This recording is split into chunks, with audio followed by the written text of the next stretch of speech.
وَأَمَّا مَنْ خَافَ مَقَامَ رَبِّهِ وَنَهَى النَّفْسَ عَنِ الْهَوَىٰ فَإِنَّ الْجَنَّةَ هِيَ الْمَأْوَىٰ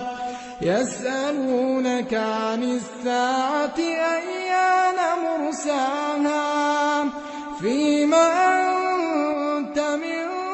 ذِكْرَاهَا إِلَىٰ رَبِّكَ مُنتَهَاهَا إِنَّمَا أَنتَ مُنذِرُ مَن يَخْشَاهَا كَأَنَّهُمْ يَوْمَ يَرَوْنَهَا لَمْ يَلْبَثُوا